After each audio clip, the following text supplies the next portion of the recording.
Hola a todos, es para mí un placer compartir los próximos minutos presentando este caso que hemos titulado Salvar a la soldado Ryan, la importancia de la familia. Soy Francisco Calvo y soy cardiólogo clínico en el Hospital Álvaro Cunqueiro de Vigo, con especial dedicación a la patología aórtica y valvular.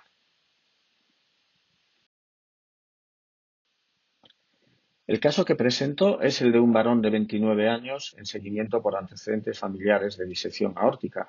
Antecedentes familiares que básicamente se resumían en que su padre había fallecido a los 38 años de disección aórtica, cuyas imágenes muestro aquí a continuación. La hermana de su padre había fallecido también en edad precoz por el mismo motivo. Y los hermanos de su abuela paterna, ambos varones, habían fallecido también en edades precoces por la misma razón. Era un paciente fumador y lo seguíamos desde hacía varios años. En el año 2012 ya se le había practicado un panel genético NGS que incluía los principales genes de patología aórtica conocida, fibrilina 1, genes relacionados con el síndrome de Loeys-Dietz, ACTA2, etcétera, todos ellos negativos. Desde el punto de vista de la exploración física, llamaba la atención que era un paciente de alta estatura, obeso, pero sin estigmas de hiperlaxitud, únicamente presentaba estrías abdominales y, como curiosidad, su úvula era normal. Desde el punto de vista de las técnicas de imagen, este paciente tenía una dilatación leve de la raíz aórtica con cierta discrepancia entre las mediciones por eco, 41 milímetros, y resonancia magnética, 45 milímetros. En la visita de noviembre del 2019 decidimos revisar el estudio genético que se había realizado 7 años antes, a la vista de una historia familiar tan positiva. Y en este estudio genético, pues nos encontramos una mutación presumiblemente patogénica en el gen SMAD3 asociado al síndrome de Loeys-Dietz tipo 3. Esta mutación producía un cambio en el aminoácido en la posición 287, cambiando una arginina por una glutamina.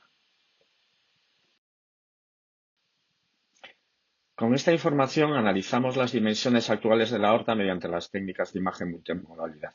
Por una parte, el ecocardiograma nos muestra una raíz de 43 milímetros, pero se trata de una raíz muy asimétrica, y las mediciones en doble oblicuo del TAC nos ilustran perfectamente cómo la raíz desde la mitad del seno derecho a la mitad del seno izquierdo mide 51 milímetros. Es decir, que en 6 años habíamos tenido una progresión de 6 milímetros aproximadamente.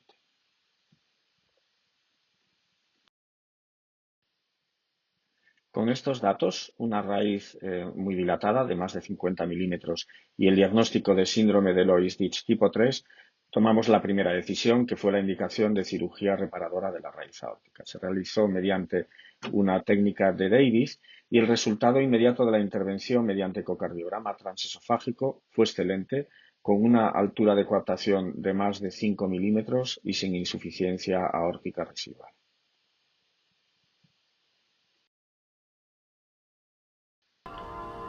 Los tres eran hermanos.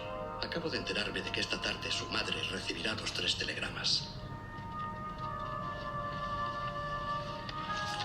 Y eso no es todo. Hay un cuarto hermano, el menor. Lo lanzaron en paracaídas con la 101 la víspera del desembarco. Está en algún lugar de Normandía. ¿Está vivo? Lo ignoro. Bueno, me he permitido la licencia de mostrarles este fragmento de la película Salvar el soldado Ryan, pero que en cierto modo ilustra lo que ocurría en nuestra familia. Queda alguien más y queda alguien más vivo.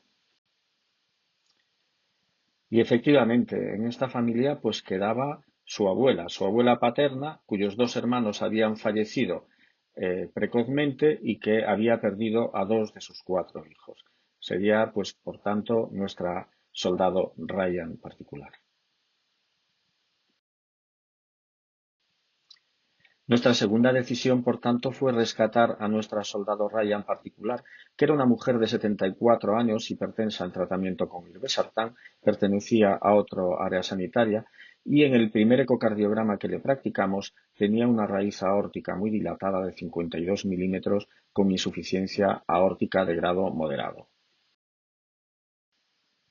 Se le practicó también un TAC que nos mostró de manera muy gráfica cómo la dilatación de la raíz aórtica era muy asimétrica, especialmente sobre el seno coronario derecho, Presentaba también un tronco bovino, una marcada tortuosidad de las arterias coronarias y la válvula aórtica no presentaba datos degenerativos.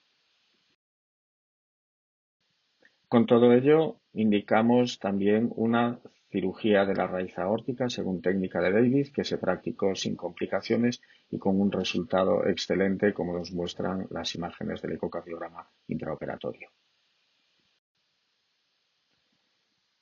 Y el estudio de la familia ha arrojado los siguientes resultados que les muestro a continuación. Por una parte, tenemos 4 casos letales, los 2 pacientes comentados y los 2 hijos de nuestra soldado Ryan, 3 pacientes con enfermedad manifiesta vivos, tanto el caso índice, la abuela y un varón de edad media con aneurisma cerebral que precisamente se está operando estos días, y 5 casos sin enfermedad manifiesta que serán seguidos a lo largo de toda su vida. Como resumen diagnóstico, tenemos por tanto una dilatación aórtica familiar sindrómica correspondiente a una mutación SMAD3, síndrome de Loeys-Dietz tipo 3, y en la que hemos presentado 3 pacientes afectos, 2 con dilatación aórtica que han sido sometidos a cirugía reparadora de la raíz aórtica, 2 con aneurisma de arterias intracraneales y además tenemos 5 pacientes por el momento no afectos, pero que subsidiarios de un seguimiento estrecho.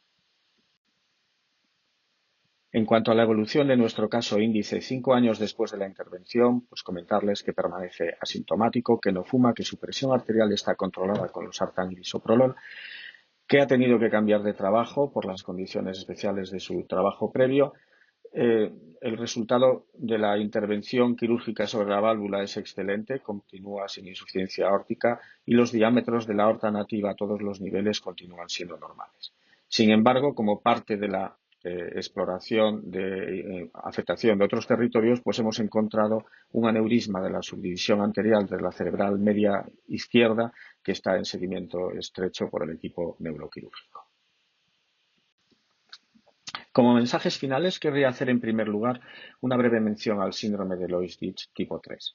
Su descripción en la literatura es muy reciente. Esta publicación de Van der Laar en el año 2011 se refiere a 3 familias holandesas que presentaban, además de aneurismas y disecciones en edad precoz, una elevada frecuencia de osteoartritis en edad precoz. Por este motivo, la descripción inicial se refería como síndrome de aneurismas osteoartritis. Sin embargo, en la actualidad sabemos que la osteoartritis no es precisamente una de las características definitorias de este síndrome. También sabemos en la actualidad que este síndrome tiene una gran importancia y al menos el 5% de los casos de síndrome de Loeys-Dietz corresponden a mutaciones en el gen SMAD3. Por otra parte, como mensaje, querría recordar que el diagnóstico de síndrome de Loeys-Dietz conlleva una mayor gravedad de eventos aórticos que el síndrome de Marfan. De ahí la importancia de la intervención a diámetros aórticos menores y la necesidad de un seguimiento más estrecho por las técnicas de imagen.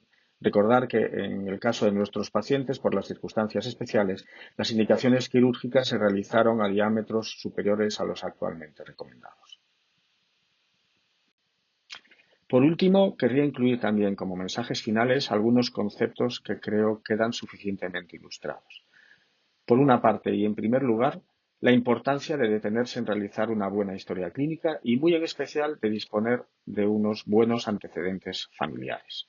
El diagnóstico de un caso puede ser el diagnóstico de una familia completa y esto merece una consideración especial. Por otra parte, las guías actuales nos refuerzan la importancia de la genética.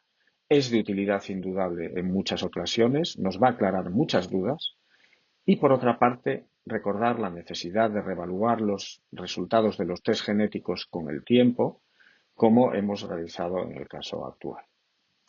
Por otra parte, recalcar el papel de la imagen multimodalidad en el seguimiento y diagnóstico de estas patologías y en especial de las técnicas tomográficas para la medición de las raíces aórticas asimétricas, por ejemplo, como ha quedado ilustrado.